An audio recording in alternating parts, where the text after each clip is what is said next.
Welcome to Wayne's Old Time Radio Page channel. I'm Wayne, your host.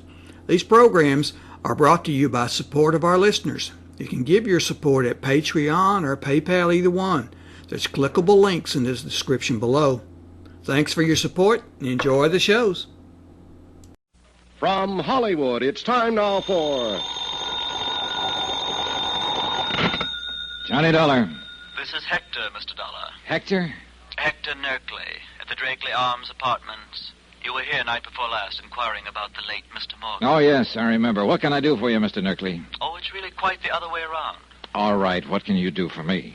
Well, I can give you some very interesting information, if you care to come over here. Why can't you give it to me on the phone?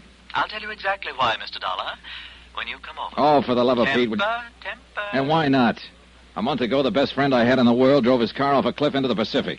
And his body's still out there in the ocean somewhere. It's never been recovered. Mr. Dollar? Then it turns out he was $80,000 short in his accounts. I can't find the money, the woman he was running around with before his death. I can't find out anything. And now if I want some... All right, I'll be there in 30 minutes.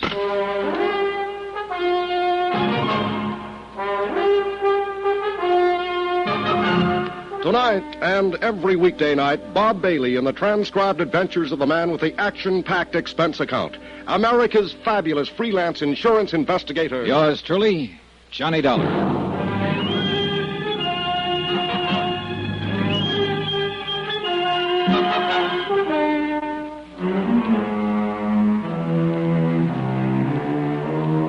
From Special Investigator Johnny Dollar, location San Francisco. To the Home Office, Eternity Mutual Insurance Company, Hartford, Connecticut. Assignment, the confidential matter. Expense account continued.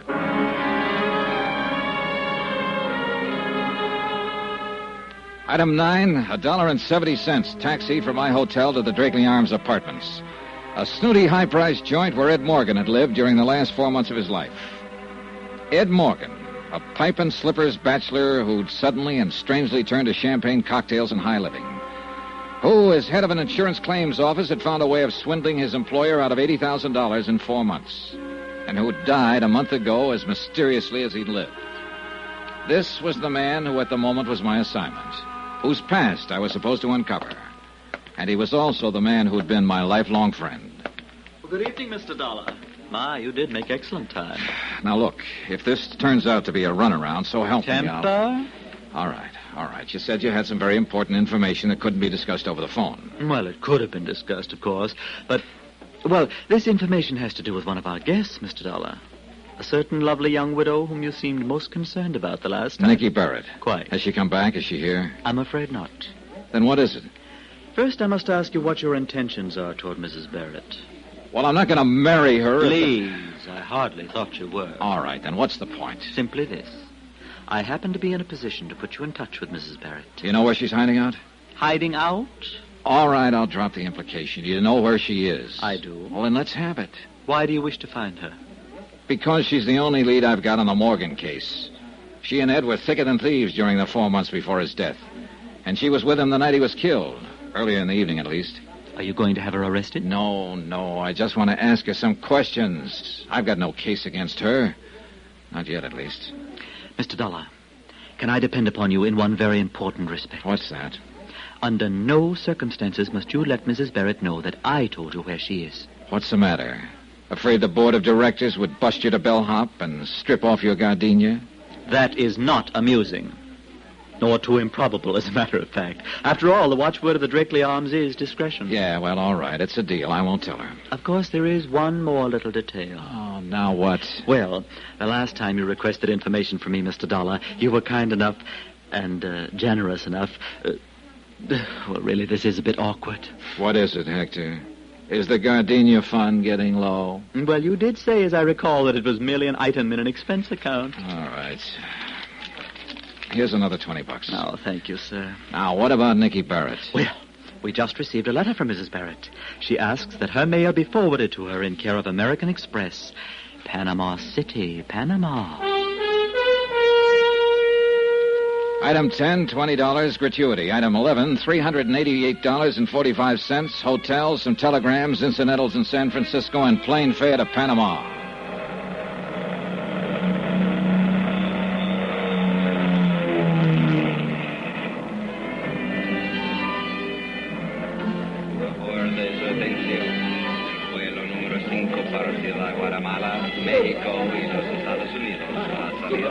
I'd sent wires ahead before I left the States. But it wasn't until after I'd cleared customs and was heading for the American Express office that I was certain the messages had produced any results. Dispénseme, por favor.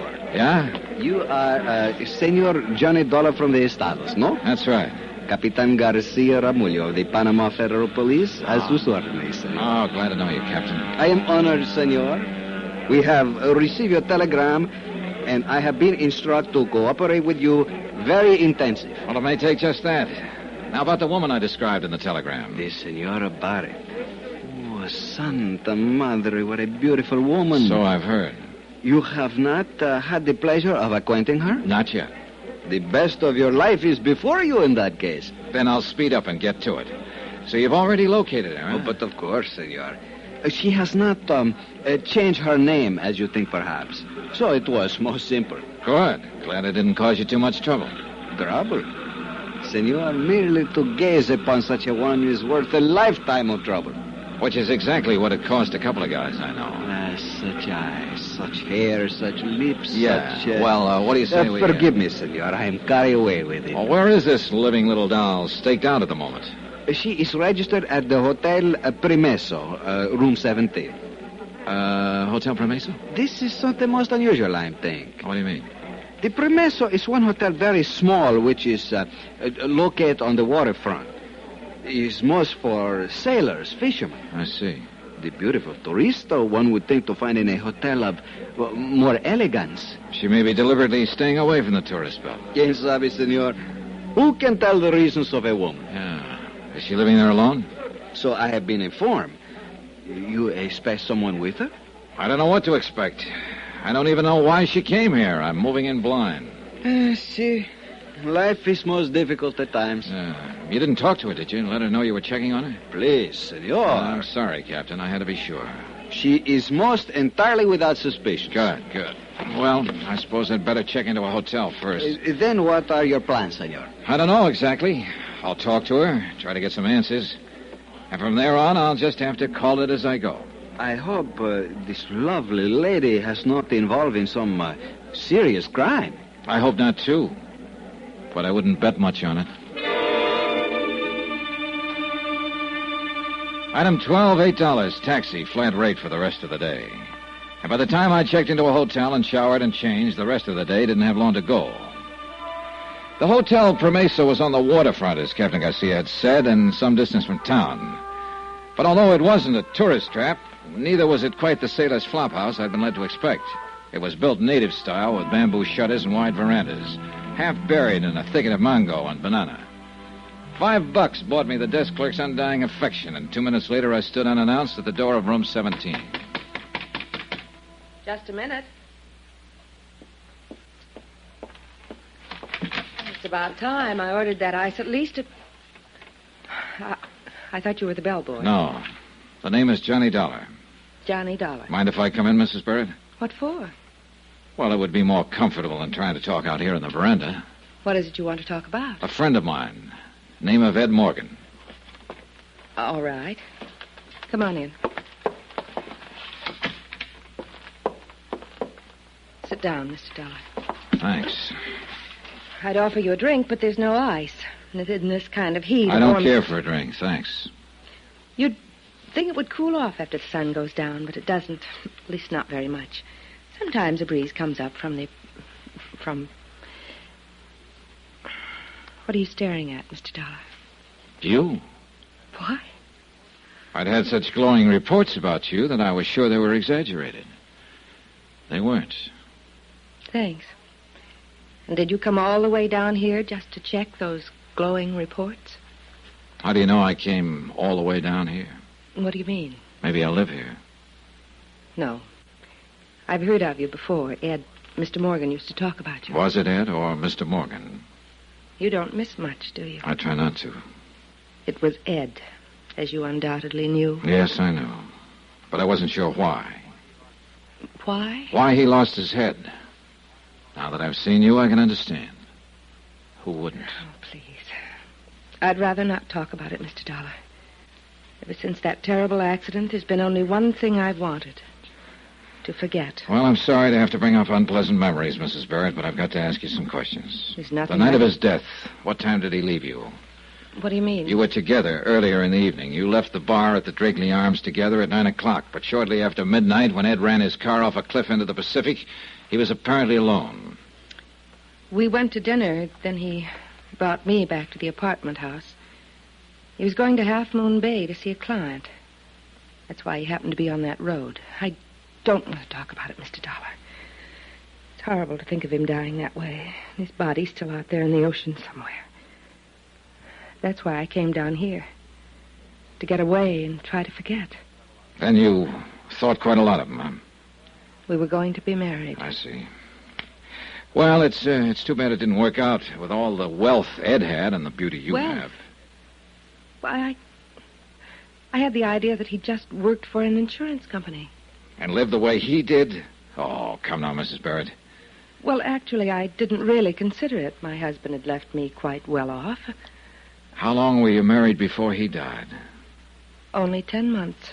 Oh, you do have bad luck, don't you? I don't think this attitude of yours... Relax.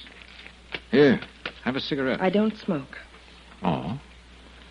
Do you mind if I do? No, of course not. Thanks. Do you have a suite here, Mrs. Barrett, or just this one room? Just this room. Why? Oh, and then this door must lead to the bath. What do you think you're doing? Empty, huh? Of course it's empty. Then the other possibility is that closet. Stay away from there. When I came in, there was cigarette smoke in the air, stubs in the ashtray. There's no one here. Stay away from there. Oh, look, Mrs. Barrett, turning out the lights may be romantic, but it's not the idea. What? You? I was still conscious but groggy, and I couldn't seem to get off the floor. I heard someone moving, heard the door to the veranda open and close. I shook my head and tried to clear it. I finally staggered to my feet and found the light switch. Nicky Barrett was cowering back against the wall, staring at me, scared, but not saying anything. I stumbled toward the door. The veranda was empty. There was no sign of movement in the shadows.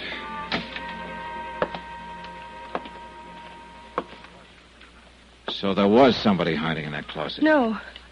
There wasn't anybody here. I'm the one who hit you. You'd have to have a fist 3 times your size. It's true. Forget it. I know the game now. I should have known it a lot sooner. You're wrong. There's only one person in this world who tears cigarettes apart and shreds the paper that way. No. The 2 of you, in on it together. They didn't find his body because there wasn't anybody to find. He's still alive. He was right here in this room. That was Ed Morgan.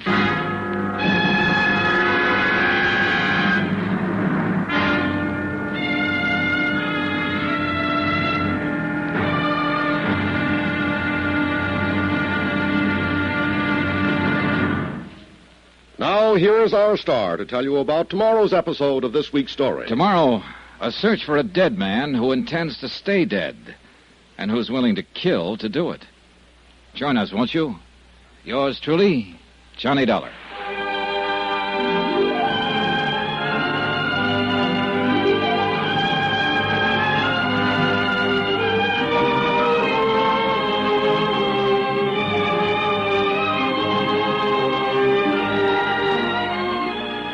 Yours truly, Johnny Dollar, starring Bob Bailey, is transcribed in Hollywood. Written by Les Crutchfield, it is produced and directed by Jack Johnstone. Be sure to join us tomorrow night, same time and station, for the next exciting episode of Yours truly, Johnny Dollar. Hugh Brundage speaking.